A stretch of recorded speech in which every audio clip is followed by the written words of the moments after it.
Ekitabo ky'okutandika eshuura ya 32. Yakobo kubugana Esau. Yakobo yagumizamu yagyenda bamalayika ba Ruhanga bamubugana. Kuyabarebire yagira ati aba nihe rya Ruhanga. Omwanya ogwo yagweta Mahanayimu. Yatuma entumwa kumubandiza hari Esau mukuru w'omunsi ya Seiri niyo nsi ya Edomu. Yabaragira ati mugambire mukama wanje Esau muti oku nikwo mwiru wawe Yakobo ari kugamba nagira ati nkashuhukiro wa Labani nagumayo n'okuhisya hati nyine ente n'endogoya n'amasyo g'entaama n'abahuku n'abazaana mbwenu ntumira ahari iwe mukama wanje kukugambira ngo kangerere mbabazi. Entumwa zagaruka hari Yakobo zagira ziti Esau mukuru wawe tumushikireho kandi naija n'abashaija 400 kubugana. Nahabwekyo Yakobo yatina munonga yashoberwa. Abantu obu yabiira yine n'amasyo g'entaama n'ag'ente n'engamira yabicwamu ebicweka 2 yagira ati Esau kwara ekya kicweka kimwe yacwekereza ekindi kicweka nikija kukira. Yakobo yashaba ati ayi Ruhanga wa tata enkuru Aburahamu, Ruhanga wa tata Isaaka, mukama wanjizira oti garuka wanyu omuri bene wanyu ndya kukoragye.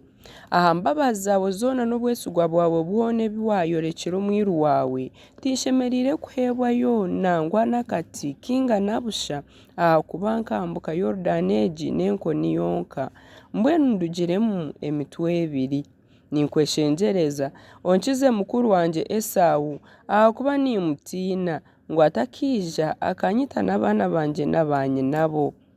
Kandi niwe okandaganisa oti buzimazima ndyakukoreragye mpindura oruzaaro rwawe rube nk'omushenyi gw'aha nyanja ogutari kubaasa kubarwa. Ekyo kiro yaraara aho iho mbi yabiira yine ekyonkyo ky'okuha Esau mukuru we ebiguma z'embuzi 200 n'empaya 20, ebiguma z'entaama 200 n'empaya 20, engamira ezirikukamwa 30 n'enyana zaazo, ente z'enzigija 40 n'enimi 10, n'ebiguma z'endogoya 20 n'abaana baazo 10. Yaziha abiiru be buli busyo okwabwo yabagira ati munyebembere mwambuke musije omwanya hagati y'obuso n'obundi. Yaragira omwebembezi ati mukuru wanje Esau kwara kubugane yakubuuza ati ori owooha kandi nimuzahi kandi amatungo aga nagoha omugira oti nago mwiru wawe Yakobo mukama wanje Esau n'ekyonkyo kiwatwekerwa kandi nawe atukuratiire.